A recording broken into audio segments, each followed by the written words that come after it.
Hello, my friends, and greetings from Riga in Latvia, or as we Latvians pronounce Riga, Latvia.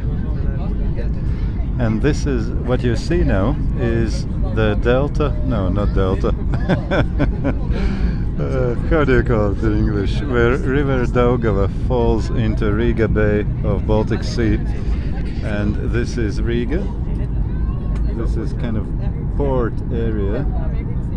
And further there, behind that wing, is the center of this city. We'll see how much we can see. There, you see? That's the television tower on that island, which is called Zaķisala, Rabbit Island. Will we catch some more views? Yes. It's shaky because I'm zooming, but at least I can show you. No, I can't show you. The wing is there. In a while, maybe. Soon we'll be landing, but maybe. Yeah, the wing is exactly in our way. Okay, now that river is River Daugava.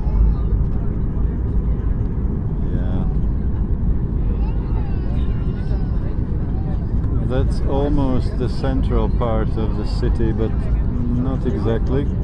The wing is exactly in our way now. So this closer part, well, is it Imanta already, or is it, no, it must be Imanta. Sorry friends, I don't recognize even. Yeah, this is the railway towards Jūrmala, and the Jūrmala highway, the biggest highway in Latvia. The widest at least, and that's Zolitude, that's area of the city, the Soviet time built area. But yeah, I still wasn't able to show you the central part. Let's see, maybe I will be able to show it to you when we get there. But all in all, what is happening is that I am coming to my homeland, where I haven't been for many years, and I'm coming here for only one day, one night and one day. So it will be a short time. I will have quite a few things which I will have to do during this time. But, there you see Riga. That's Lidost Riga, airport of Riga. And yeah, so I'll have quite a few things to do during this short time in Latvia, but I hope that during that time I'll catch some moments when I see something interesting which I can show to you as well. And I can give you a short and little bit hectic, chaotic tour of the country, which I knew very well. I have forgotten probably a few things, and few things have changed, but we'll see. I still hope that I should recognize most of the things and I can tell you a little bit about them. So it might be a bit interesting, I guess, for you.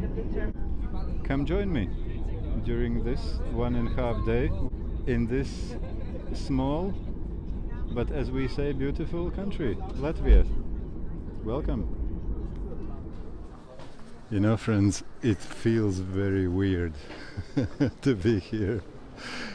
The weirdest thing is I see all the writings in Latvian, like here, here. Well, it's of course doubled in English as well, but in Latvian, in my own language, it feels so strange.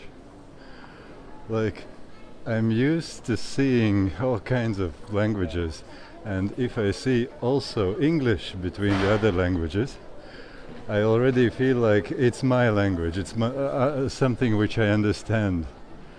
And here, everything around is written in Latvian. That's unbelievable. Look at that. Everything in Latvian. Izejus pilsēta. Easy. And there further, here is lido uz Amsterdamu kopā ar mums. Vienā virzienā no 44 eiro. Pirmā palīdzība. Everything in my language. I didn't know it will feel so weird. But it's pleasantly weird. Like, it's nice. I like it. Now I need to find how the public transportation works in this city. I don't know what the tickets look like and where do you buy and so on. But I definitely know that they have changed the system since I was in Latvia. So let me see if there's some news agent or information center. Yeah, there's a visitor center, but it's closed, so sorry, no visitors expected in this country. Let's see if we can find something else. Narvesen, haha, that's a Norwegian shop which feels like Latvian because full Latvia of them. Let's see. They might have something. They have some sausages, so there must be somebody working here. Sakiet, kā strādā sabiedriskais transports? Biļeti šeit var nopirkt vai?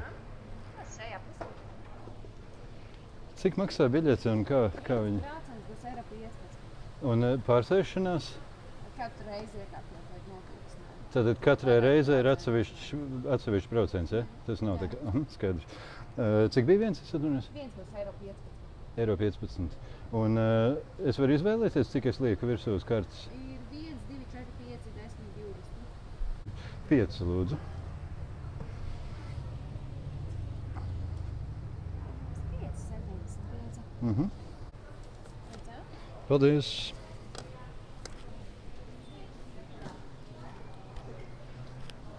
That probably sounded funny when I was asking her in Latvian language, how does the public transport work in this city?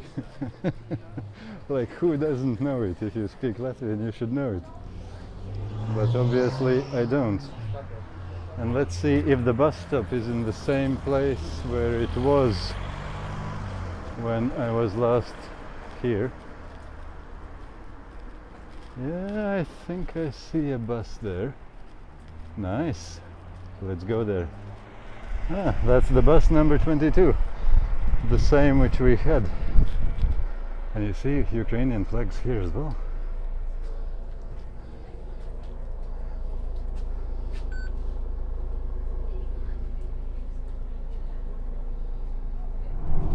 You know what, my friends? It's not only written everything in Latvian, but they also announce the bus stops in Latvian. They talk among themselves in Latvian. It feels so strange, but it's a nice feeling. Crazy. And the bus ride, one bus ride costs €1.15. So, not too bad for a European country. I quite like this place. Yes, pizza, the same shop or shopping mall, which I knew from long ago. Yeah, it's funny, they have built quite a few, well, not quite a few places they have built new. Some places are overgrown with bushes, but in general I can recognize most of the places around here. A strange feeling, but a nice one. I like it. That was the train tracks which go to Jūrmala.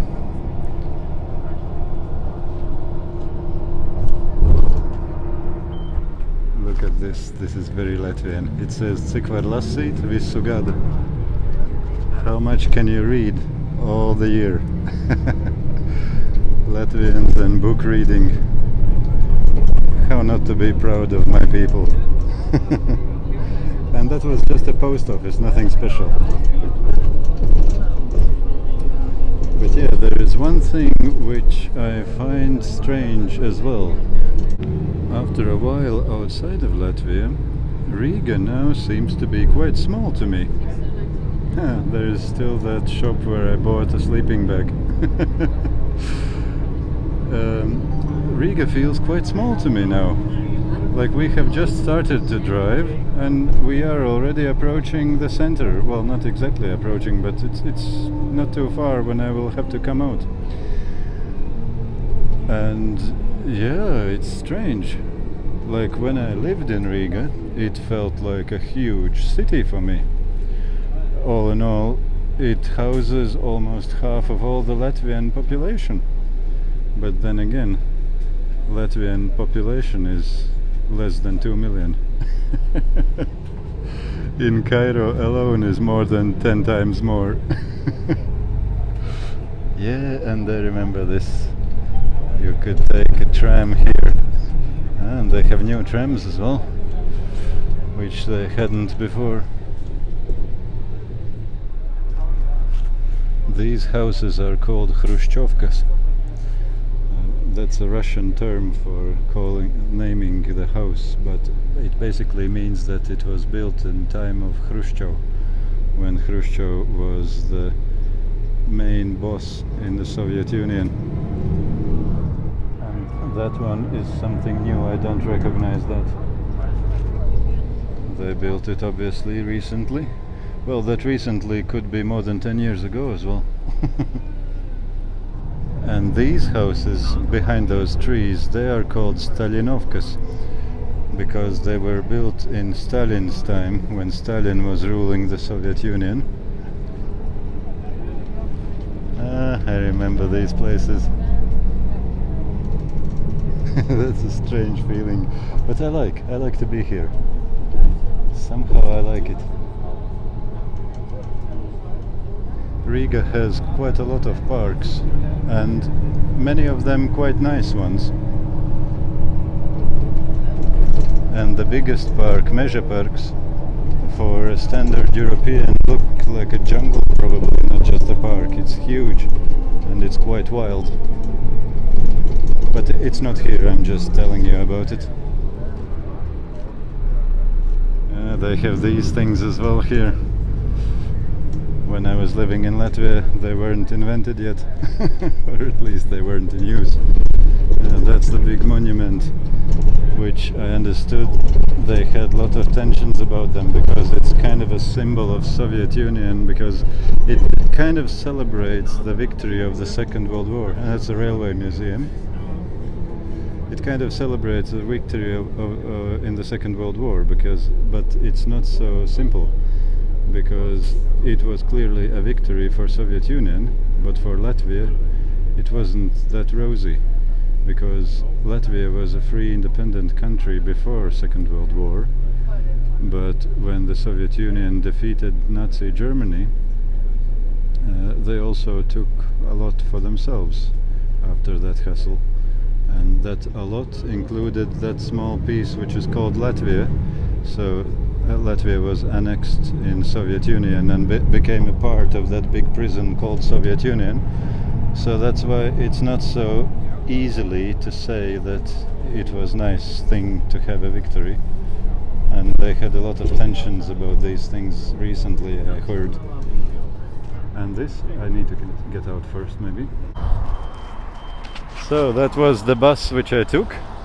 And over on that side you see the Peter Church, St. Peter's Church.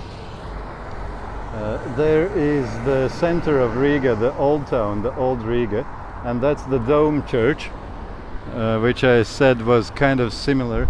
Actually, I don't know which was more similar. You see, that one is Dome Church, and that one is Jacob's Cathedral, the Catholic Cathedral. All the others are Lutherans. That's the one which I told you in Aarhus in Denmark, that it's very similar style. But we won't be going there today. I have to go on the other direction to meet my relatives, and I hope to go there tomorrow, so I'll probably show tomorrow something of the old Riga and proper Riga center, the place where I have been all the time now driving with a bus is called Daugava, which means the other side of Daugava. Daugava is that river. What is this? The face looks like Rheinis, kind of. But he's a bit skinnier than I thought Rainis was. But it's not written. So obviously every Latvian should know it. And that's a smaller version. Yeah, this is new. I haven't seen it before when I was here. And that's the Latvian flag there. It's like Austrian flag, but the red is deeper red, darker, and the proportions are different. The white strip in the middle is narrower.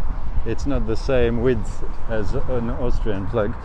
And this huge beast, I was about to tell you about it, but then I realized that I have to get out of the bus, otherwise I'll go where I don't need to go. This beast is Latvijas Nacionālā Biblioteka, Latvian National Library. And this is a new thing, but it is new for me. It was built when I was already away from Latvia, and I remember that here was partly some park, and then there were some old half-ruined houses with all garages and that kind of stuff when I was still in Latvia. So for me, this is absolutely, no, it's too much zoom, absolutely new thing. But obviously every Latvian who is watching me now is laughing and he's saying, how come it's new?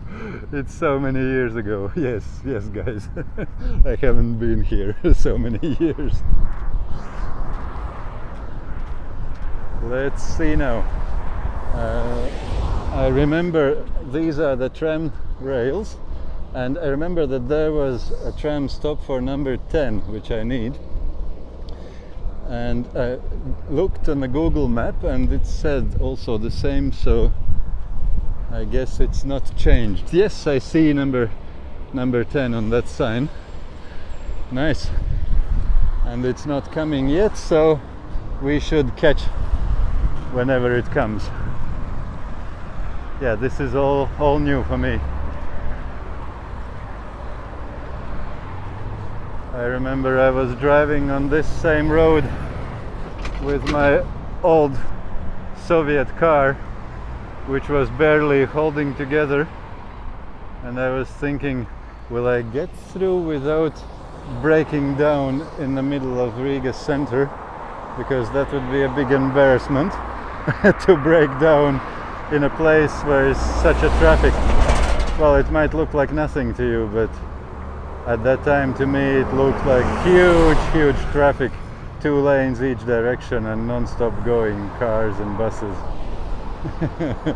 But yeah, it wouldn't be nice to break down in such a place, for example, and they can't go around you.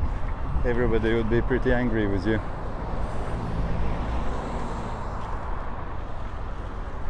Four seconds more and we have green. This is something new as well. I don't remember seeing these second counters in Riga, or did I just forget it really well? But I think it's new. Nice. Tram number 10, Nacionālā Biblioteka, National Library. And what time is it now? I have to switch off the camera to know. Yeah, I checked. It's 19:22. Darba dienas. That's work days, like weekdays. And 25 should be our next tram. What could be better than that? It won't be a long wait, and we can still look at Peter's church from the distance over Akmenstilts bridge of stone.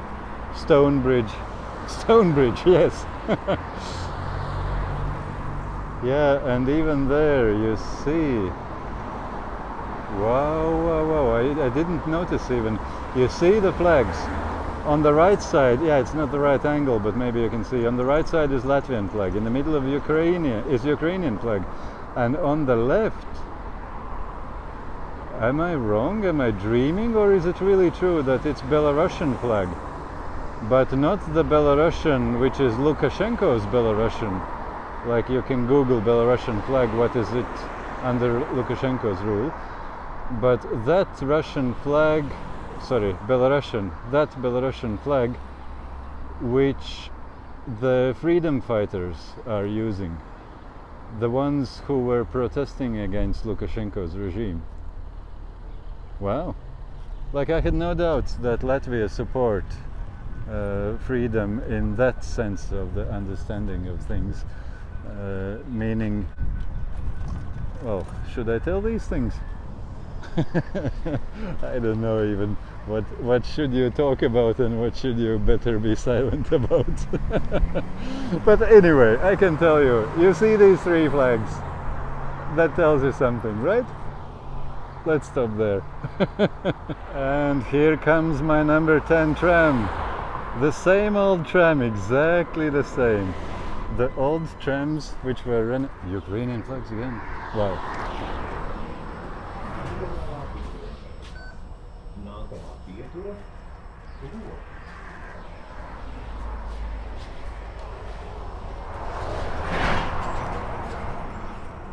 So these trams were being renovated during the time when I was still living in Riga. I remember they were really old, rusty, terrible condition after the Soviet years, and they were renovated nicely. But now it is very, like, I shouldn't say freshly renovated because it was many years ago. Like, how many? 11 years ago, 12 years ago, something of that sort. That's when they were renovated, and now they kind of look not so new anymore, but still kind of okay. And what I really like is that they have kept the charm of the old design, and like the tram itself is the really old one. When did they produce them? 60s, 70s, I don't know.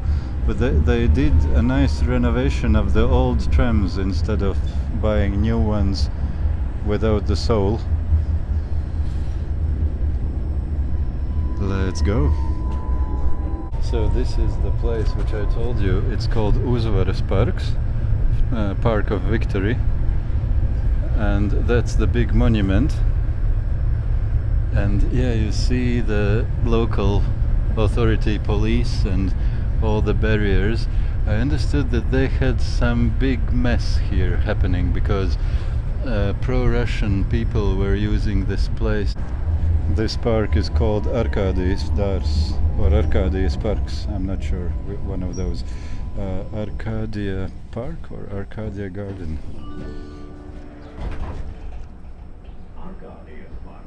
Yeah, Arkadijas Parks, they said. Arkadijas Park.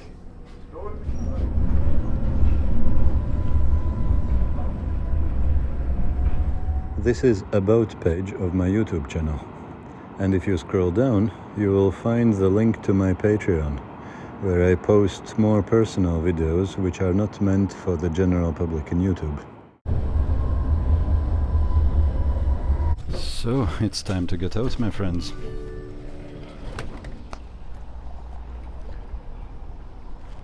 Yeah, everything looks so small with today's eyes. I don't know why. Like, I wasn't a small child when I was living here. In your childhood places, usually you have that effect that when you see them after a long time, they look small. And all the places look very green also, like uninhabited almost. I have a feeling like, where are all the houses? It looked like a huge, big, overpopulated city to me when I was living in Riga. Yeah, probably the rest of the world is more overpopulated. And that's the lovely old tram. Okay, friends, I probably won't be showing you where my mom lives. Otherwise, everybody will be coming to visit her. I'll stop filming now, and I'll see you tomorrow probably, or maybe this evening, we'll see. Might be this evening actually, we'll see. When it will be something interesting, I'll show you. I must show you one other weird thing, guys. You see this? That's a post box. I was living in this flat before, and I actually renovated it. I gutted it completely and made one room flat into two room flat. And this is one of the things which I did, and now you see how old and rusty it looks. It's weird, but the number still holds in place. I was gluing it without screws and I was thinking, will it hold? It does. Ah, funny. And I was 18 years of age when I did it. I mean, when I renovated the whole flat and did this funny stuff, and it's still there. Now, friends, it is quite late already, almost 11 p.m. We had a good chat with my mom and with my brother. I know, there is no button to press. I thought it was a button here before, but maybe I'm wrong, or maybe it was. Anyway, this is now another part of Riga, not too far. And this big road is the road which goes to city Jūrmala, and towards there would be to Daugava. And on that corner should be a trolley bus stop. Trolley bus number 19, which I'm hoping to catch in almost 10 minutes time. It should be here, if I can believe Google. Look at this beast. And we have red, we have green. And look at this thing. And it's a Mercedes, of course. Of course it's not Mercedes. But they do like these Mercedes signs to put them on every funny mechanics. Like in Egypt they like it. So there is something which Latvia and Egypt has in common. Okay, I don't have any rush anymore. That's the stop. And I have green again. So yeah, friends, I'll be going to another place to meet another relatives and stay overnight with them. And tomorrow is a full day. I just noticed this advertisement, the billboard, whatever you call it. That's for Maxima, one of the supermarkets here. And look at this. How lovely and homely feelings fill Latvian people's hearts. They even speak very lovely and in diminutives, even about very practical things for survival. For example, the most important things for pleasant prices. And this is something I don't know how to translate it even. Saudzē maciņu, piepildot groziņu. So, saudzē maciņu would be show a loving care towards your wallet. And wallet is in diminutive, like wallety, your dear little wallety. So show gentle care to your dear little wallety. While piepildot groziņu, while you're filling your little baskety, little dear baskety, well, shopping cart basically, or trolley for you UK people, shopping trolley. So yeah, it's so cute. I even have heard, it could be, well, it's a question if it exactly is, but I kind of believe it. It could be partly a result of one big revival which happened in Latvia, in Vidzeme, in the middle, like north middle part of Latvia, during the end of 18th century and beginning of 19th century. Brāļu draudzes atmodu would be in Latvian, like Brethren Church revival. That's how you could try to translate it. And that's a trolleybus, but on an opposite direction, and not my number as well. And during those times it was really serious revival when people, well, before that Germans have been doing Latvia, today's territory of Latvia was under German rule by that time, before that I should say. They have been ruling and trying to Christianize Latvia but with little bit cruel political methods, not really with bringing people to know God personally. And these brethren from Moravian Church, they were the ones who really brought Jesus himself to Latvian peasants themselves.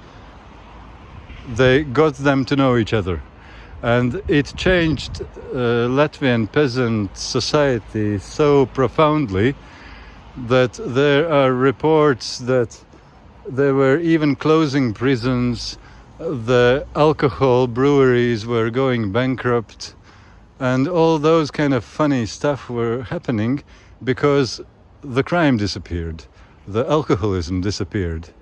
And travelers were giving reports that if before you couldn't walk through Latvian Vidzeme fields without hearing how some cruel peasant was hitting and yelling to his child, kind of allegedly teaching him, then now you cannot travel through Vidzeme without hearing some peasant at the edge of the field on his knees,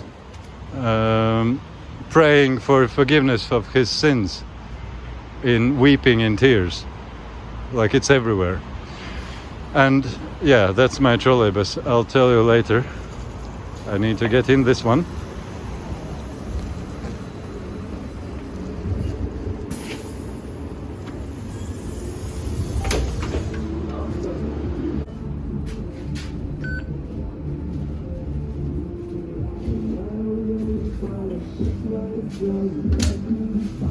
So I'm in a trolleybus already, so I can finish what I was starting to say to you. So there were many amazing effects that people were reporting, and the historians were finding how profoundly the society was changed.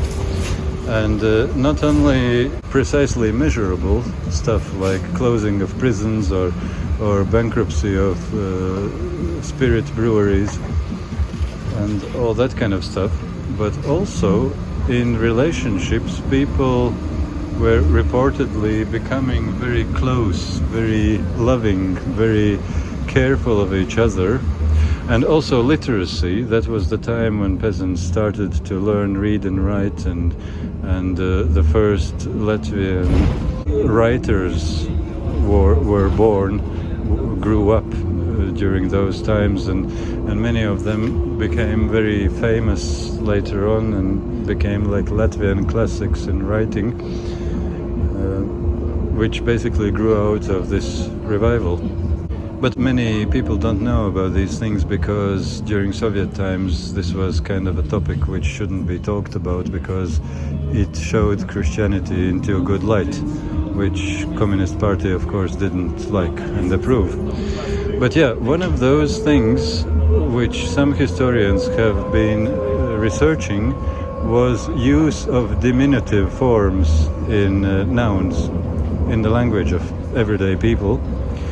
That one of the effects of this loving relationship and grateful and respectful attitude towards the world around you, one of the ways how it showed was that people were talking very lovingly about each other, and it became very popular to use a lot of diminutive forms. Like in English you don't really use them so much. Like when you say bus, you don't say bussy. It doesn't sound like, you cannot understand it even, kind of. But like dear little bus, that kind of feeling is conveyed with that form of diminutive. And yeah, there were even, I heard from one historian, from one PhD in history, who was telling that it goes that far that in Latvian it's almost, it's not almost, it's exactly impossible to say neighbor, not to say it in this lovingly diminutive form, kaimiņš. This kaimiņš is already that form which is dear little loving neighbor, that kind of feeling it conveys. It's not just your neighbor. It's your dear neighbor. You cannot say your neighbor without saying dear neighbor, which is something crazy if you think about it. And the neighbors are usually the ones which people have problems with. And you cannot say it in other grammatical form as this lovingly form. So yeah, and I just remembered all of that when I saw that advertisement. You see, even on such advertisement, you see these diminutive forms about your dear wallet, about your dear basket, the shopping trolley or cart. It's so crazy. I'm kind of feeling proud to be Latvian now. But on the other hand, I can understand maybe many of you are laughing now that I'm making up things where there's nothing to see actually. Maybe I'm just saying it. But I am saying it kind of. Okay friends, we just crossed the river Daugava through the bridge, the island bridge, which goes through two islands. But it was so dark that you wouldn't probably be seeing anyway, especially Daugava was dark. Here's again a little bit lighting. So let's see all of those things tomorrow, I guess, more. For today, let's go and finally visit that place where I'll be staying overnight and have some chat in the morning with my other relatives and see what tomorrow's brings to us. Look at this, my friend. It changed already, but what it said was "Mēs esam par Ukrainu." We are for Ukraine. So yeah, you feel the support to Ukraine almost everywhere in Latvia. That is the big central station of Riga, the railway station. Yeah, you don't see much. Maybe I shouldn't show you this now. You see again Ukraine flag. I might show you tomorrow better. It will be better lighting tomorrow. It's the very, very center of the city Riga. Good morning from the Ukrainian Wall Street in Riga. Well, Ukrainian because there is a Ukrainian flag in support of them and a bull that's by Wall Street. What is this thing? I don't remember seeing it before. Is it something new as well? Is it a symbol or a monument for the not bacon, beef industry in Latvia? I can't imagine it could have to do anything with the stock market. Let's see, it's something written here or what? Yeah, it's 2013, so it was already, I was away from Latvia. And yeah, it seems to be more to do with some ABLV bank, not with dairy industry or beef industry. Okay, let's leave the bull and let's see if I can show you something of the more central area of Riga. And I am now in a place which is usually called silent center of Riga. It is kind of a little bit off the center but kind of close to the center and quite green and silent, and that's why it's called so. But I'm walking towards the proper center and I'll be walking through an area which is very nice and popular and quite iconic, you would say, to Riga. But I'll get there and I'll tell you a bit about it. So I'm getting close to that area with more beautiful architecture and stuff like that, and we can start something to film here already. That one is Park of Kronwald, and here should be to our left one street which already will be the area which is more noteworthy, kind of, not yet. Let's see what we can see. Strēlnieku iela, the very northwest end of that street. Iela means street in Latvian. Might be a useful word to know just in case you happen to be here.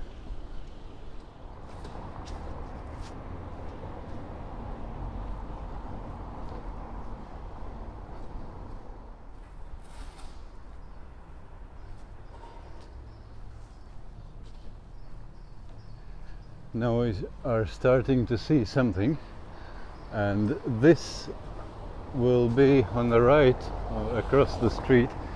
We'll be going through that street, which is called Alberta Iela, Street of Albert, and we won't get killed now.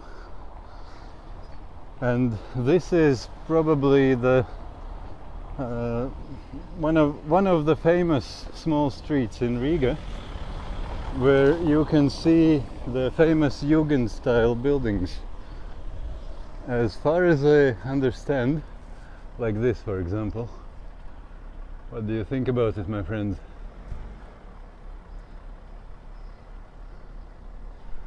That's the part of our German heritage or German influence, which we have quite a lot here in Latvia from the previous centuries. And I understand that Jugendstil was kind of developing in times when the rich guys who were building houses for rental properties in Riga at that time, they have quite a bit of excess surplus money because things were going well, and then instead of just blowing that money somewhere, they were trying to build these cool rental houses with all kinds of, you see what kind of stuff.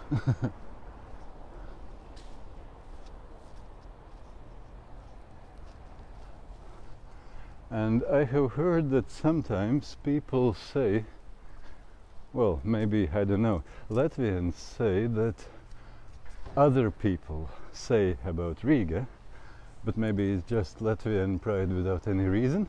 Could it be? I don't know. But Latvians say that other people say that Riga is the small Paris. So it's for you to judge, my friend. Is it a small Paris or not? Is it true that Europeans are saying that about Riga or not? You can leave in a comment if you know something about it, because I cannot judge, because I'm Latvian myself and I've been living in Riga before. So obviously my views and comments would be very biased and non-objective.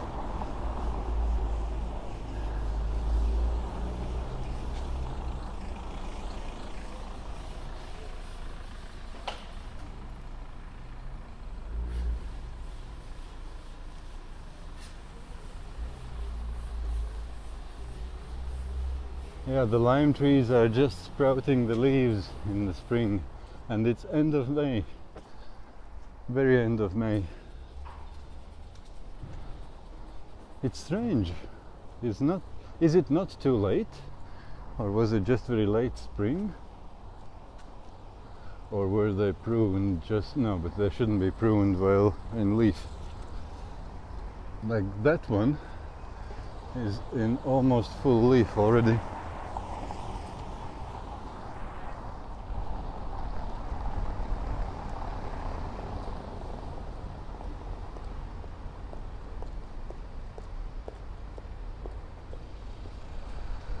So friends, let's keep walking towards the very center of Riga and see what else interesting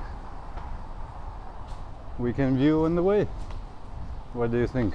Shall we?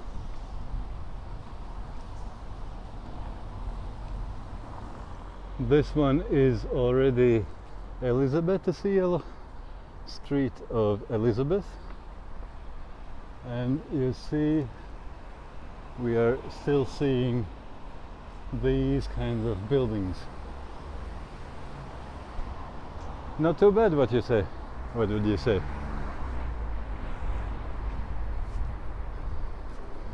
Sorry, I'm not stopping when I'm filming. I keep walking because I don't want to be late for my next meeting. And it turned out to be, instead of 15 or 20 minutes walk, it turned out to be 52 minutes walk when I properly checked the maps. So I'm walking a bit more briskly. This one here is Latvian National Museum of Art, Nacionālais Mākslas Muzejs. You can kind of read it, I guess. And there, further in these trees, is, well, let's get there and then I'll tell what it is. So this one is Latvian Academy of Art. And by the way, my sister has finished it a long time ago. And you see their advertising exhibition in this Museum of Art. They're advertising the exhibition of Wilhelm Spurvītis. Wilhelm Spurvītis is one of very famous, quite famous, how should I describe, Latvian painters. And this is the other facade of Academy of Art, Latvian Academy of Art. Oskara Kalpaka Bulvārs is the street name, Boulevard of Oskars Kalpaks. And yeah, before I was seeing Latvian flag and European Union flag, but now everywhere is Latvian flag and Ukrainian flag. I haven't seen such a solidarity before, I think. But then again, after the war started, I haven't been in Europe.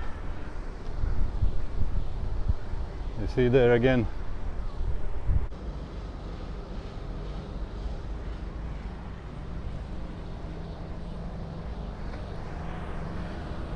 Yeah, I wanted to show you Rainis. You see, he's sitting there. And why I wanted to show him to you was that maybe you remember in one of my Pridnestrovia or Transnistria videos, I was telling some funny stories about my childhood and Lenin and Rainis, that Lenin was always with white head and nose, completely pooped by pigeons, and Rainis was clean and nice, and we were laughing about that and enjoying about that with my brother in the times when freedom seemed a very distant dream. And when I told you about it, I never thought I will be able to show you at least one of those, but now I can. So I walked a little bit on this side. They're doing some works there, but you can see Rainis sitting there. So that's one of the big Latvian writers, and weirdly enough he was also for a short period Minister of Culture in independent Latvia between the wars, between the World War I and World War II. So obviously sometimes these things can go together, although not very often and not very productively usually.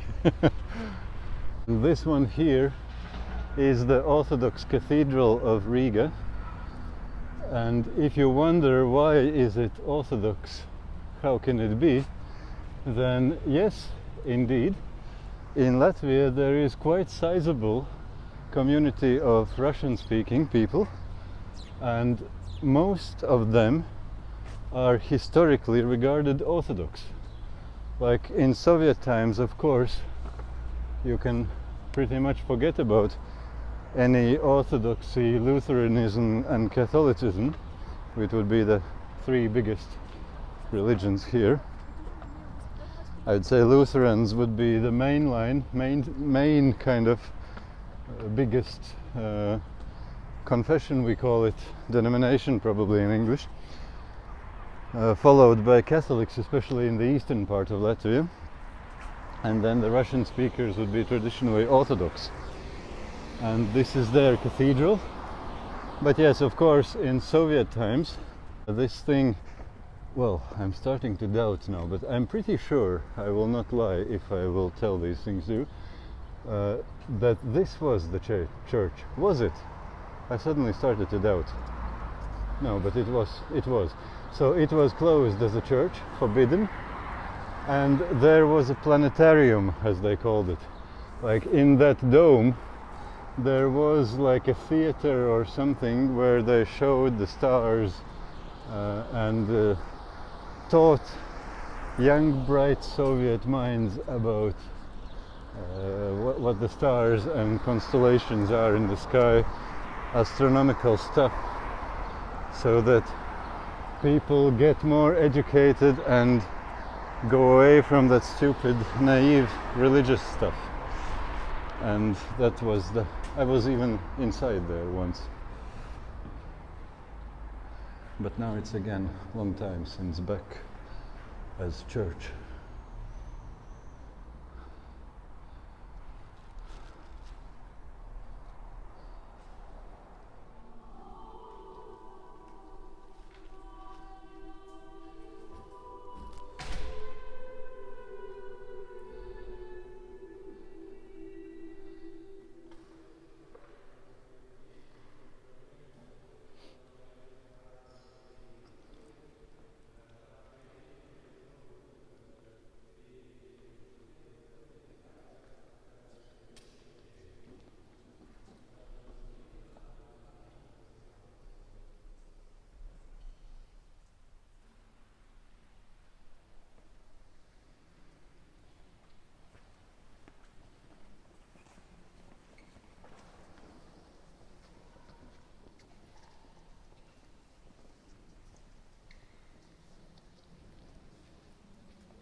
So friends, did you feel like you would be suddenly transferred to middle of Russia or some other Slavic place or culture? Yeah, it is in Latvia, but it is the head of the church which belongs to Moscow Patriarchate. It is entirely Slavic and Russian in its culture and traditions and theology and everything. And yeah, this was, I think, also the place. Am I wrong? Let me know if you know better, my friends. This was, I think, the place where, when it was closed during the early Soviet years, the communists, the zealot communist guys, were of course wanting, there's one minister from that probably, or some other similar Orthodox church. So the communist zealots they decided that the crosses must be broken off from that these cupoles, the spires of the church. And when they were breaking off these crosses, it was quite difficult, and indeed one person got killed in the process. And then the old people were they were shaking their heads and silently telling each other, you see what happens when you try to be bigger than God.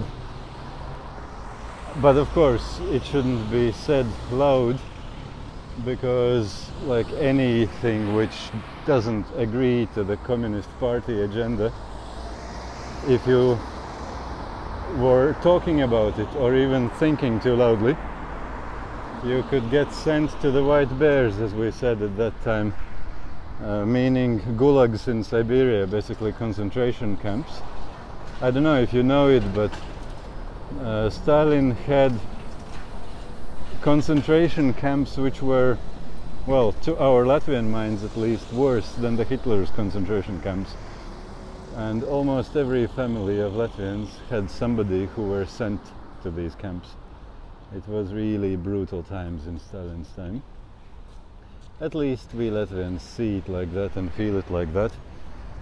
But as we know about all these things, these things get kind of colored and painted in our imaginations more, especially when it's not ourselves who were experiencing it, but when we were told by our parents who were told that by our grandparents.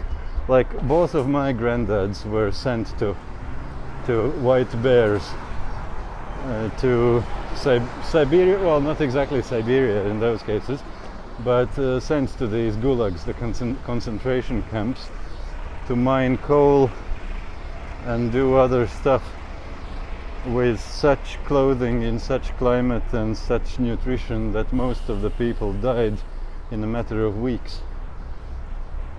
So yeah, these were the history things which unfortunately we Latvians still have very deep in our hearts, that we carry around this pain, and often even worse, unforgiveness, which doesn't let us get off the ground and get somewhere if we live in that unforgiveness and hatred of what happened. So, people, let's get free, let's forgive, and let's live free. This thing is a huge thing for Latvians. It is the Statue of Liberty. That's our Latvian version of Statue of Liberty. We call it Milda. That's the name of the model whom Zāle, the sculptor, the artist, was using to depict that typical Latvian lady.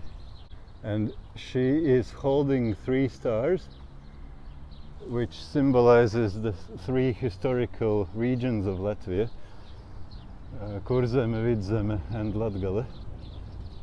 And here you can see some guys who were traditional old Latvians, how it was imagined, at least by the artists and people of those times. And it was erected by the donations of people after we got the independence, after the First World War, after long struggles, and after hopeless situations where we turned out to be very lucky and get our independence in the circumstances of lot of coincidences and lot of will of the people together. Independence came in the 1918. Latvia was proclaimed an independent republic after centuries of being ruled by Germans and Swedes and Russians and who knows what. You see, this, it says Latvia, and we use y, Latvia, when we write, but as English speaking people always tend to pronounce letter y as j, which is not true in the most languages except English and a couple others. Then officially, internationally, we just write Latvia without that J, just to avoid being called Latvija, which would be completely off. That one is the National Opera House of Latvia, but I hope to go that direction after this meeting. If I'm lucky and have enough time, we'll get there. And here we are entering Old Riga, the historical center, medieval center of the city. Well, this obviously, you see, it's not yet medieval, but we are entering only that area. And let's see if I can show you something here as well. That thing is called Pulvertornis, the Tower of Powder, which I understand was arsenal in some days, older days, place where they kept the munition and powder, of course, itself, and the guns and all kinds of that stuff.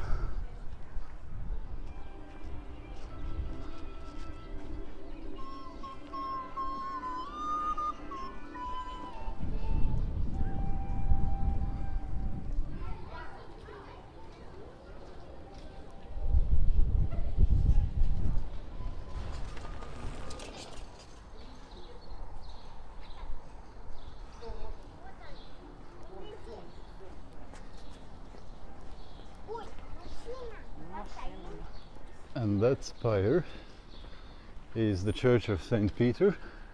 Remember I showed you yesterday, for you it was the beginning of this video, when we were on the other side of Daugava, river Daugava.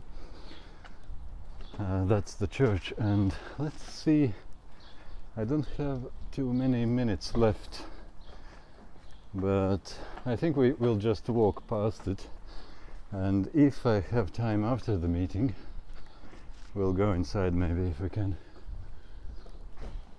and walk around it more.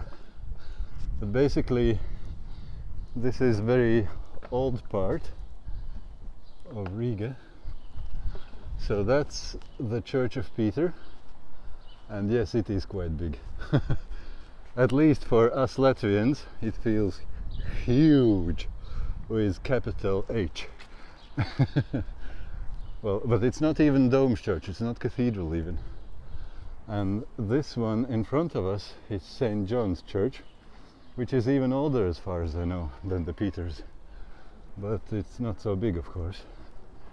But properly old and authentic. And that's Musicians of Bremen.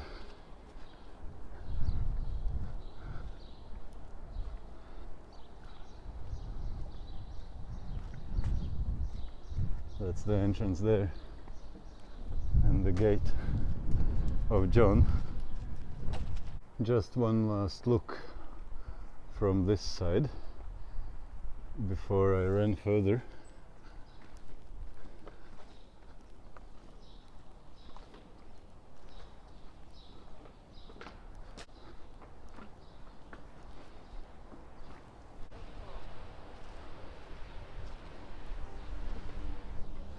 So these are kind of typical views of the old Riga.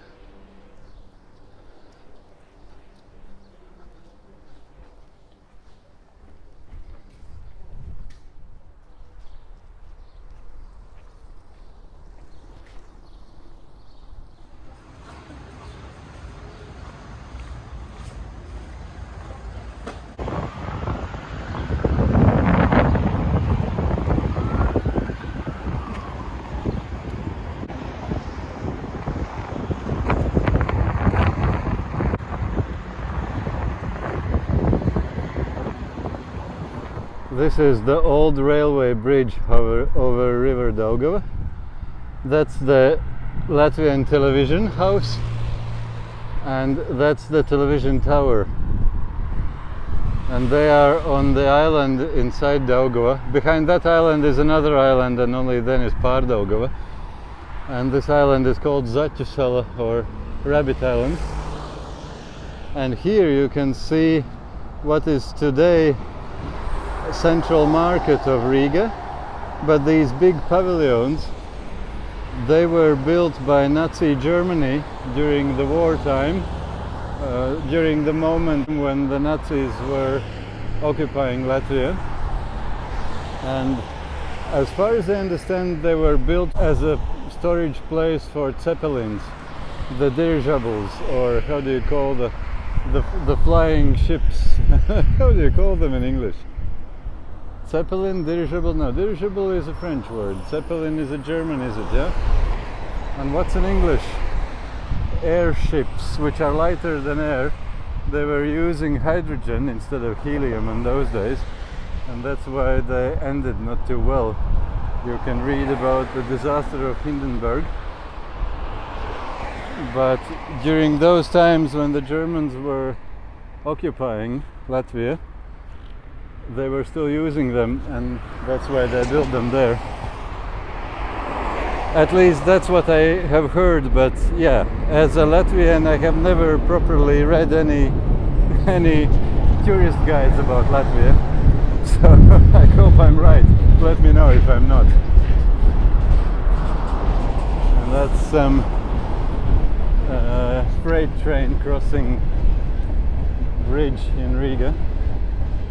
And on the other side you see the big new library, well, not new anymore probably, and some other buildings.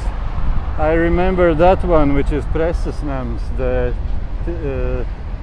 how do you call it, typography, press house probably.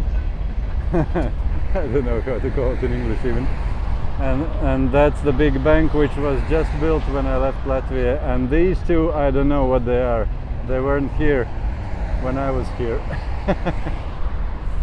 Well, friends, I saw the first Ukrainian refugees. Probably that's a sight which is quite often visible here, but for me it's first time. As I said, I've never been in Europe since the war started. And yeah, they had the Riga map and some information leaflet in their hands in Ukrainian language, which were kind of telling what's where in Latvia, how to get around this place. Yeah, that's a railway bridge, Daugava, River Daugava. That's the big library, and that's the stone bridge, Jugendstil, which we saw from that side yesterday, from Daugava side, the other side of Daugava. And this one here is Strelnieku laukums. How do you translate that? Square. Laukums is square. That's simple. But Strelnieki, soldiers, but specific soldiers. I don't know how to translate it even. And that's Museum of Occupation. That's a funny name actually, because technically what happened in Latvia after Second World War, well, during Second World War, and it was cemented in the borders. Latvia became part of Soviet Union, so technically it is not occupation, it is annexation, how do you say it in English, and incorporation. Latvia got incorporated in Soviet Union. But in Latvian language and in Latvian perception, the term occupation conveys 100 times more meaning and emotions than annexation and incorporation, which would be kind of technically, legally correct terms to use. And as a result, Latvians always use the term occupation, that Soviets occupied Latvia, and Latvia was under occupation for 50 years roughly, under the Soviet regime, during the time of the big prison of Soviet Union. So this is Museum of Occupation. It tells all the story about what was going on. Yeah, so if you don't want to sleep at night, come visit this museum if you are ever in Riga. You'll have some nightmares after that probably. It's kind of, I'm making jokes about it, but it is a terribly painful history which we had here. And this square, well, this part, the Rathaus, Rat is a German word, council, city council, how do you call it? And that house of that, but it's newly rebuilt. Well, newly is again some 15 or what years, 20 maybe ago, but it was demolished, destroyed, whatever, and it was built according to what it was before, so it's not the original old one, and these things are new. And this is also one of the icons of old Riga, Melngalvi Nams. And this is a funny thing. Try to translate Melngalvi Nams in English. Nams is house, that's clear, but Melngalvi, literally blackheads. But in English blackhead means something else, but literally heads which are black. And it's also renewed later according to what it was, but it's not the original bricks, of course. So this part is kind of new old place. And this black beast, I don't remember seeing that at all. I think it is built while I was away. I have no clue, my friends, what it is and why.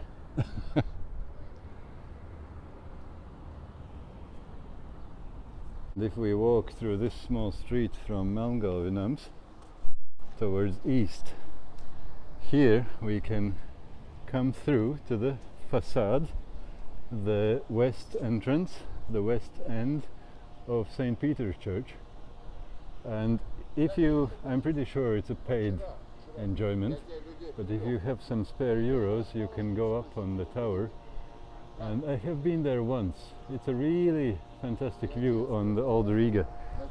It really does look nice from above, I can tell you that. So if you go there, I'm almost sure you won't feel any regrets of doing that. Recommended. And let's see if we can enter the church itself as well, or do we need a ticket here? What's the story? I haven't been here a long time and I don't know, honestly. Let's find out. And all the guides speak English, of course. That's okay. Reformation Square. Reformācijas laukums. That's cool. But that's a new thing, isn't it? I don't remember seeing that name. Okay. Riga was one of the first centers in Europe for Reformation, as funny as it sounds. During those times, it was kind of German times, how do you call it? German times, the German-ruled times in Latvia. In today's territory, which is today's Latvia, where Latvians lived then as well. And when Martin Luther started all the Reformation movement and ideas by nailing these 95 theses on the Wittenberg castle's church door, you can see it's even written, it's 1517, the beginning of 16th century. When he started all the ideas, it was literally matters of, was it weeks or months maybe, when all the ideas circulated to Latvia, and Riga was one of the first centers in Europe which adopted all the Reformation ideas and ideals. And this is kind of, it is a complete periphery in terms of Europe.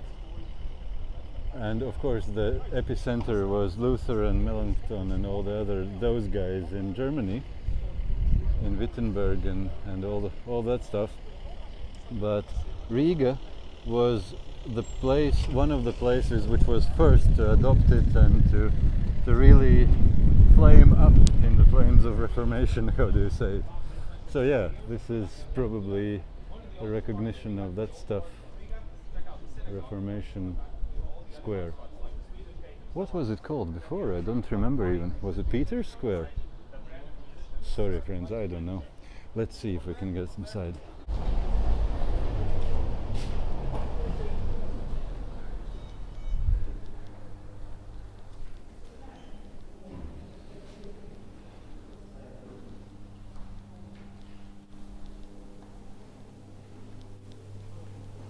Yeah, it's entrance with tickets only. But I can show you something. But we won't go further.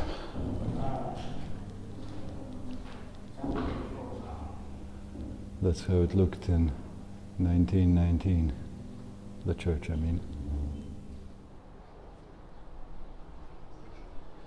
Let's walk a little bit north of here and see the other kind of famous places of old Riga. This one is called Kaļķu, you can see it there.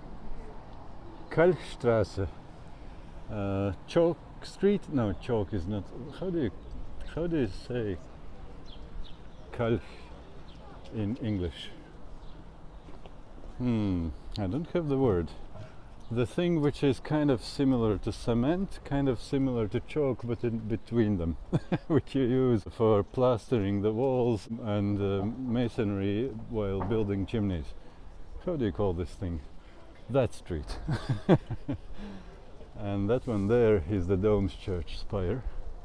That's the cathedral, the Lutheran cathedral I mean. There's also a Catholic cathedral behind it, the Jacob's Church.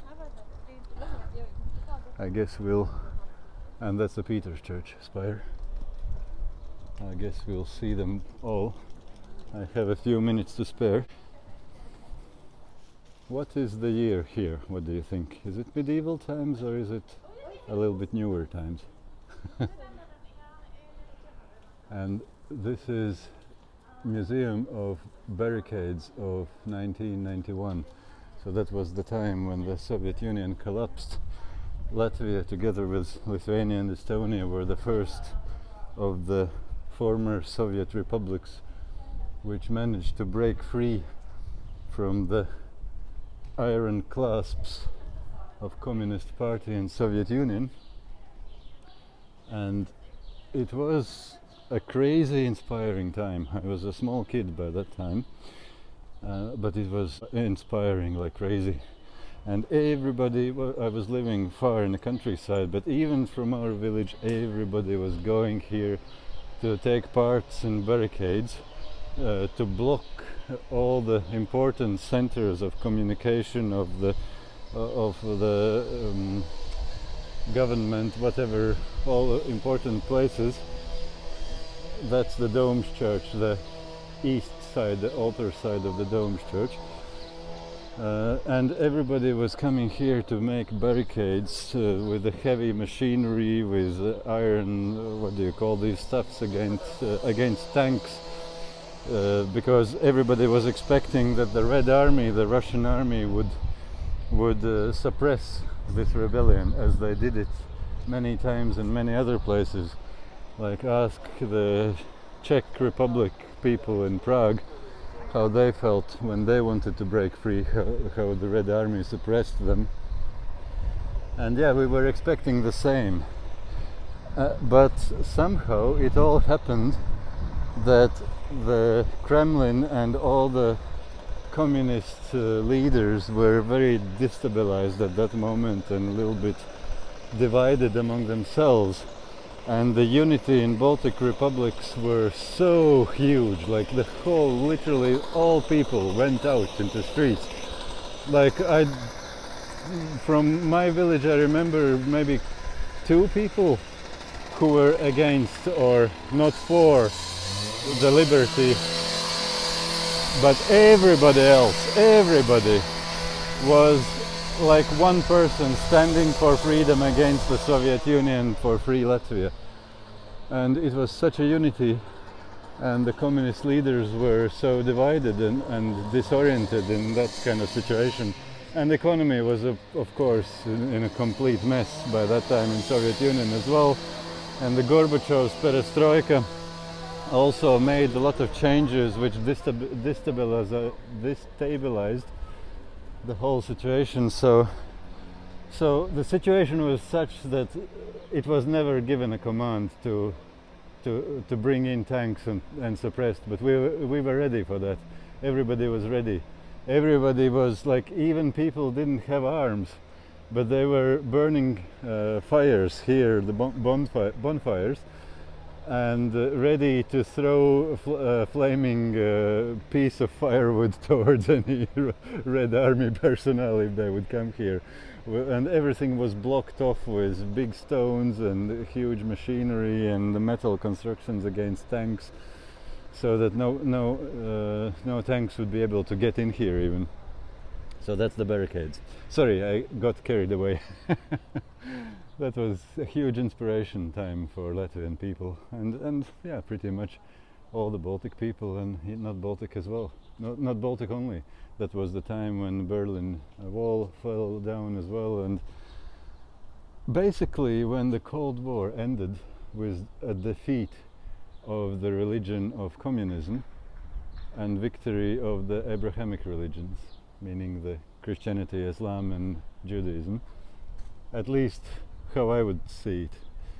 But yeah, this is the Dome Square. This is the Dome's Church. Dome Church, how do you call it? Yeah? The Cathedral, Lutheran Cathedral. And this is the Dome Square, which is the center of the center of the center of Latvia, of Riga, of Old Riga.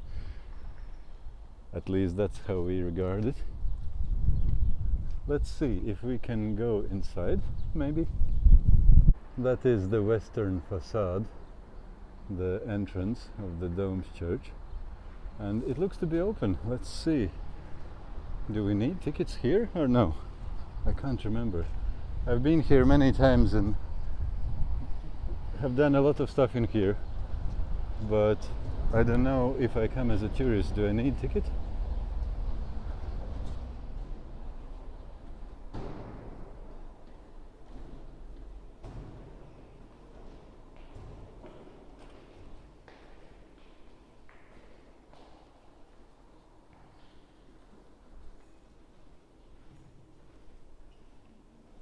No.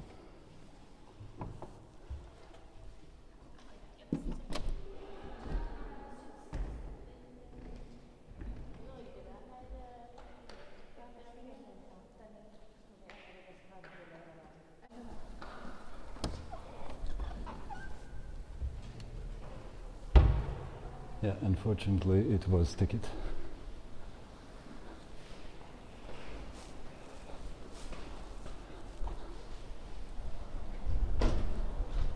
I didn't know it actually. It felt a bit weird that I would need a ticket here, but let's respect that. That's all understandable. And yeah, what do you think, friends? Doesn't it look quite similar to that cathedral of Aarhus, which I showed you day before yesterday?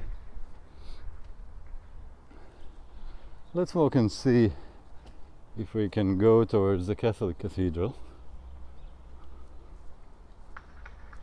And yeah, that's the radio building, the main center of Latvian radio. And that balcony, it was built during Ulmanis times. Kārlis Ulmanis was the famous Latvian president, the last one before the Soviets took over, when the war erupted. And Ulmanis was also sent to Siberia, to the White Bears, and died in the camp, concentration camp, the Gulag there. And although he was authoritarian, like many places in Europe during those times, it was a trend in Europe then, and it was by no means positive in terms of freedoms, but economically everybody remembers times of Ulmanis in Latvia as times of prosperity, success, Latvian national pride, because Latvians were really developed. Latvia was really developed country and good country to live in, and yeah, during Soviet times people were often remembering Ulmanis times as something good, because when the Soviets came in, all the culture and industry and everything kind of went downhill. Of course, Soviets and those times brought again new technologies later on, all the space explorations and that kind of stuff, which of course wasn't there in Ulmanis times, especially in the small Latvia. But in general, every Latvian would see that Russians were kind of, I will say probably something very controversial now, but we felt like Russians were lower class people. But I'm saying it very carefully now. I don't think it today, and I'm not saying that any people is better or worse than the others, but culture-wise, and yeah, all the living standard-wise, we felt like we Latvians were brought up by Germans and Swedes when they were ruling over us, so we were part of that culture, precise, high-level culture, that kind of thing. At least we Latvians see it. Maybe it's a complete nonsense what I'm talking now, but that's what we Latvians at least saw. And when the Soviets came in, they were like Bushmen coming in without any understanding of culture and etiquette and all the European way of living. They were out of the Russian swamps and coming in and teaching us how to live. So that was kind of our feeling about those times when the Soviets took over. But again, disclaimer, please don't take me wrong. I'm not saying anything bad about today's Russians, and I don't see any nation or people as better or worse than the other one. Don't get me wrong. I'm just telling the sentiment and the attitude which we Latvians had during the Soviet occupation years, annexation, incorporation, more technically correctly to say. And yes, that was how we saw it, and we always remembered Ulmanis times as something good and positive, although of course it wasn't that positive in terms of freedoms. But what came after the communism and Communist Party rule, then of course all the unfree Ulmanis years looked like a complete freedom compared to times when the Communist Party was ruling, where even thinking was forbidden. And remembering Ulmanis times as something good could definitely get you sent out to Siberia, to white bears and gulags, to die there. Like, this wasn't a thing to do, but people were still thinking about it and sometimes silently talking about it when they kind of felt a little bit safe that the people whom they are talking to are not the informers of KGB, although you never knew it. Your best friend could be informer of KGB and you would never know it. So yeah, sorry, I went off the tangent again, but what I was thinking, I was wanting to show that balcony there. It was built during Ulmanis times, that radio house, and radio was used by Ulmanis as his pulpit, and that balcony itself was used for Ulmanis. Ulmanis even got the nickname Namplaces, which means the one who tears down buildings, because he made this dome square into a square. There were some houses here, but he, as authoritarian leader, he wanted a place where the people could gather, and he could have this big balcony where he could come out and talk and address the nation and inspire them with his talking, with his fiery, inspiring language, and that was his favorite place to talk to people to.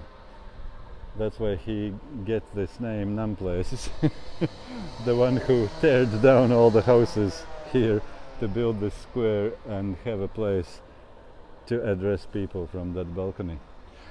Okay, that was very long, sorry. I even stood in one place without going anywhere, just to tell you all that. And yeah, mind you, I haven't planned any tour for you in Riga at all. I literally thought that I will have a couple minutes here and there before my meetings, and I will maybe show you something, but these couple minutes sometimes get a bit longer, and I'm trying to use them so that I can show you a little bit. But yeah, it's very unorganized tour which I'm giving you. I'm just getting some pieces of free time here and there and making some shots while I'm here. That one is Church of St. Mary. It was a Catholic cathedral at one time, I believe. Maybe I'm wrong, let me know if you know. By the time when Jacob's church, the big Catholic cathedral, wasn't for the Catholics. I know that it was Lutheran church before, and then with the first concordate, the agreement between Latvian state and Vatican, it was taken away and given to Catholics as a cathedral. Was it in Ulmanis time as well? I think so, I'm not sure. So Ulmanis time would be the late 30s of the 20th century. But in any case, after that, this has been a cathedral for Catholics. Well, this I'm showing you now, this tower and that red church. This is the headquarters of Lutheran Church, like administratively, how do you say it? And this red building is the Jacob's Cathedral, Jacob's Church, St. Jacob's Church, which is the cathedral for Catholic Church in Latvia. That's where you can see it a bit. And as far as I know, it was kind of the center of the Reformation in Latvia in the 16th century, and therefore it was kind of a strange feeling when it was by the Concordate taken away from Lutherans and given to Catholics, and that kind of felt strange because this was the center of Reformation. Now it's Catholic Cathedral, but that's again all the things about the church politics, how do you say them. And you see the year there, 1225, so beginning of 13th century. And the Dome's church, I think, was 12th century, was it? I forgot. And these are famous buildings. Well, you see one of them properly only now. Let's see if we can get in, can we?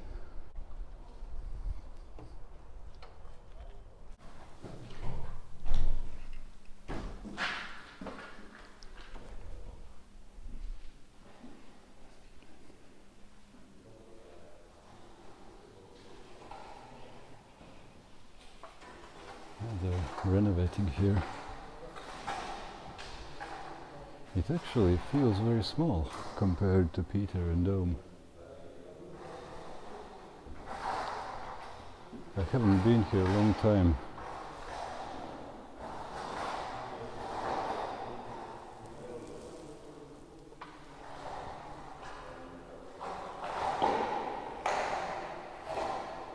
And these houses are one of the typical postcard sites of Riga. Can I squeeze them somehow in as well? Yeah, I can't zoom out more, but you kind of see them, yeah. Quite cute, aren't they? So that's again Cathedral of Jacob, the Catholic cathedral, and behind it, this building is what is called in Latvian Saima, and Saima means something sort of coming together, assembly place, and literally it is Latvian parliament.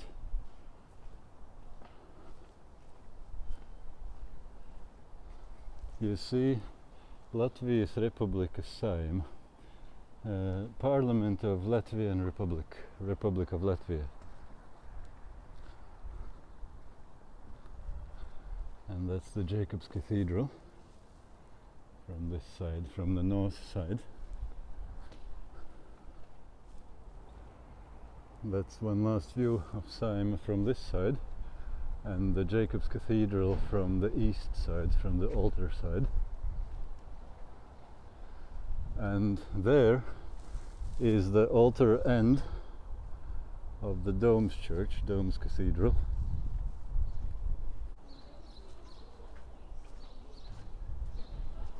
This is my Patreon page. Did you know that you can choose there any monthly subscription fee that you want? There are no limits. You can leave the $5 per month, or you can enter something more substantial if you want to support me more. Or you can also enter something so small that you will not even feel it in your monthly budget. But it will still make a big difference for me, especially if there will be many such patrons like you. You can use PayPal or card payments, whichever you prefer. The Patreon subscription payments will be made automatically each month, and you can change or cancel them at any time.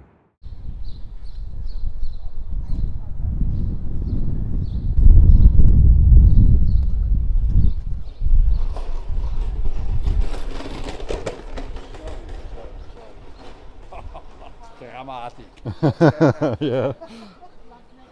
These are some German tourists which were a bit shocked about this Latvian guy riding like a proper post-Soviet country driver, which isn't too polite and nice to say it very softly.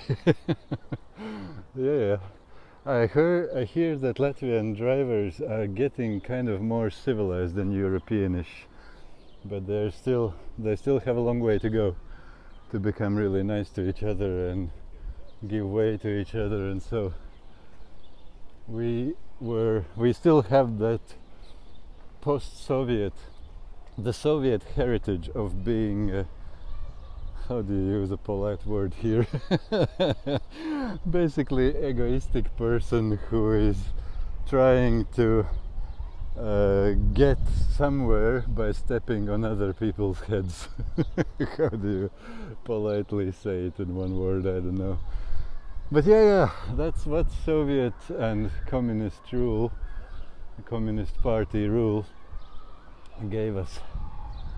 We became beasts, we became animals, fighting for survival on the expense of others. And it shows sometimes, yeah. When I first moved to Ireland and I was learning to drive in Ireland, which involved learning to drive on the opposite side of the road and all the things, and I was happy to have my colleague who was also Latvian, but he was before me there for a few years in Ireland, and he was kind of showing me around, and he was driving me around, and then I was driving him around, and he was kind of watching how am I doing. And I remember that one thing was to learn to drive on the opposite side with a car which has steering wheel on the right side. But let's walk through there as well. I have a couple minutes more. And one thing was that, but another thing which was even bigger shock was to learn to be polite in the streets. Because by that time it was, what was it? It was something like 12 years ago or 11 years ago. And I was driving in Riga before all the time, and I was used to being disrespectful and aggressive and unpolite on the streets. And it was quite a bit of a learning curve to learn to be polite in the streets. For example, I was once driving with that colleague of mine besides me, and I had the main road, and there was somebody kind of pulling out from the gas station, the petrol station, and that's the big guild, how do you call it? I don't know it even, sorry, I don't have a translation. And that's a Philharmonium Square, the Philharmonic Square, how do you say it in English? And that's the big guild house. And you see again Ukrainian flags everywhere, wow. So yeah, I was driving there, and that guy was kind of willing to pull out of the petrol station in front of me, and I had the main road, and my reaction was just, should I beep him, sound the horn, or should I just go attack him?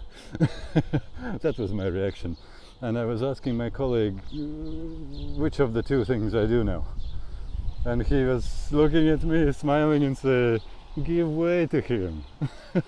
It never occurred to me. Can I give way to somebody when I have the right of the way? I'm either killing that guy without beeping the horn, or I beep the horn and then kill him because I have the right of the way. That was my thinking as a proper Latvian driver. Yeah, but I hear that they are kind of, the influence is definitely more from the Western Europe now in Latvia, and a lot of Latvians have lived in Western Europe for years, especially after the global financial crisis in 2008-2009. Many people emigrated from Latvia to other European countries more west, because and they're coming, some of them are coming back and adding to that positive culture influence, not the communist way of thinking. To be polite and to give way to each other and to greet and smile. Otherwise it was quite depressing to see all the Latvian faces in the Monday morning on the streets. Not kind at all. But yeah, what I was about to say, that during this crisis times, world financial crisis, when all the banking sector melted down in 2008 and 2009, Latvia was hit terribly strong. Like literally people were making suicides left, right and center, and emigrating anywhere just to survive, because it was real disaster. Like you had no job, you had a lot of mortgages and whatnot, and that was a mess. And that was also soon after that I was emigrating from Latvia as well. So I kind of was part of it, but not exactly directly, more as an aftermath of all the thing. So, and we had even a saying in Latvia by that time, that the last person who will leave Riga airport, let him switch off the light after himself when he leaves. Because there literally was a feeling that nobody will be left in Latvia. Everybody was going somewhere to find job in Ireland, in UK, in Germany, everywhere, anywhere, just outside where you can still find some job. And when, for example, in Ireland people were whining about how difficult it is now in Ireland in this crisis and this recession, economical recession, we were laughing Latvians, because for us it was a prosperous breakthrough, the amazing possibilities and prosperity comparing to what happens in Latvia when what we flee away from. Yeah, we are again to Peter's church because I'm walking back to my place where I have the meeting, another meeting, and it looks, when I look on my watch, it looks that I should be stopping to talk and walk more quickly. And by the way, I have shown you this place already, so let me add a little bit to my pace, and I'll talk to you after I'm done with this meeting. And this is the central station, the train station of Riga, and the square in front of it. So this is the other point in Riga which could be considered the very center of Riga, besides the Dome Church Square, the Dome Square.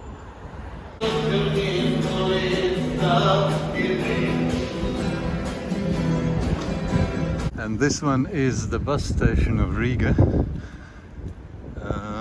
There are some works being done, and it was very cramped and small for the size of the city already when I was here. And I know that there were some talks to move it outside of the center and to make a proper big bus station, because many buses are leaving in some other places because it's not enough space for all the buses.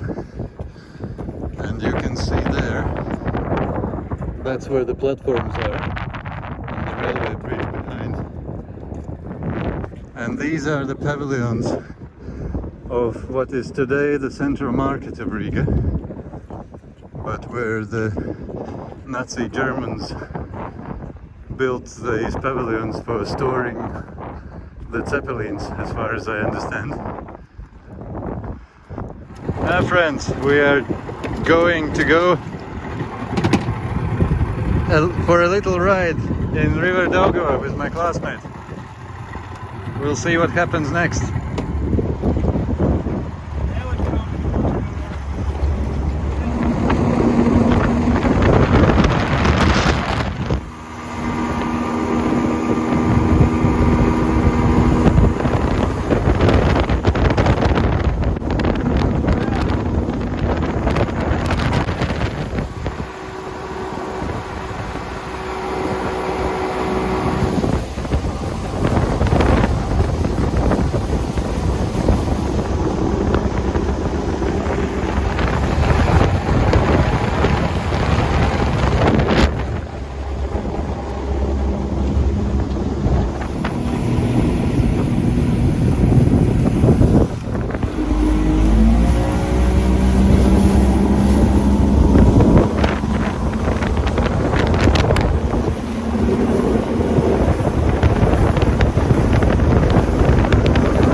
Let's see if we can catch something here.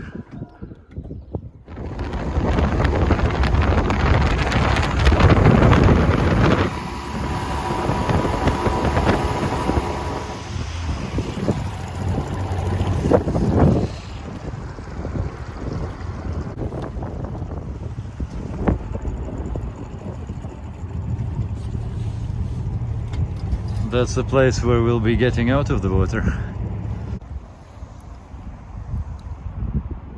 Well, friends, that was properly cool. That was cool. I have never been using motorboats before, like properly using. Almost nothing, only sailing. And it was so cool to cover such big distances in such a short time. That was crazy. And yeah, here we are getting it out of the water now.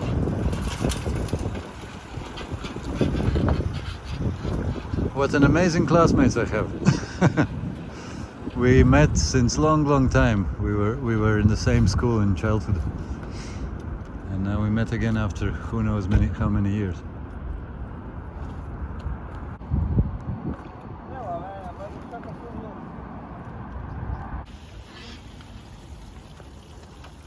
That's it, my friends. We'll be dry and on dry land. Well, this is some interesting place. Well, at least I would say it's an interesting place. You see that big lake, which is not lake. That's river Daugava, but it is on the higher side of the big dam of Riga. We call it Riga HES. How do you call it in English? Hydroelectrical station. Yeah, the power station. And that's the thing itself there. And on the left side, on the north side, you see how much lower it is. And that's an island, I think. Is it Dualisala? Yeah, Dualisala. Dualis Island. And lower there is Riga. And when I was a kid, I was listening to some people who were telling things, being afraid of the calculations of civil defense of the Soviet Union, that how many meters Riga would be underwater if that one would be blown up in some emergency kind of situation. So that was one of the things which we frightened with during Soviet times when we grew up. I see Duola, that's the sign, and that's the HES itself. Will we be seeing much of it here, or kind of something maybe? Let's see. Riga's HES is the name, hydroelectrical station of Riga. And sorry you don't see anything on that side, but maybe yeah, further there you'll see. And some turbines inside, kind of half visible, not really for you probably. Let's see here, maybe we can see, yeah, we can see how low is the level of Daugava. And that's the tower of the television which I showed you before in Riga. So yeah, that's one other kind of interesting thing here.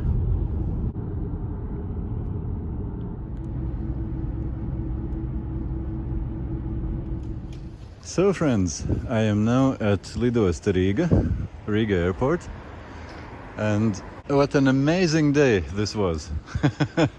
That was something cool and amazing, everything together. I haven't met my classmates from the secondary school where I was for I don't know how long time.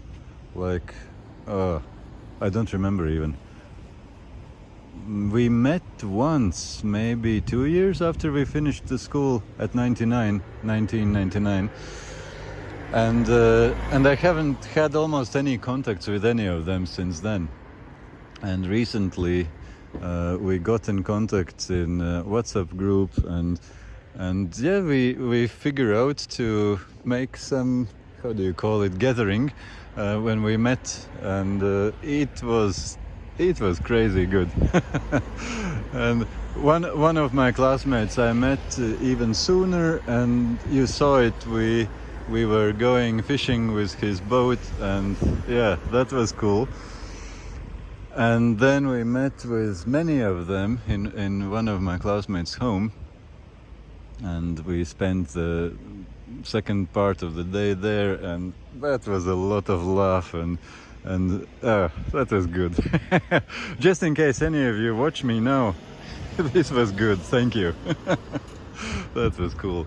And even one of them was going quite near to airport to her home, so she brought me even to here, so thanks again, so nice. So that was an amazing experience and thing which I didn't even hoped to experience, so cool. Okay, but now is about the time to go in this place, izlidošana, departures. And let's see, where do we get to the gates?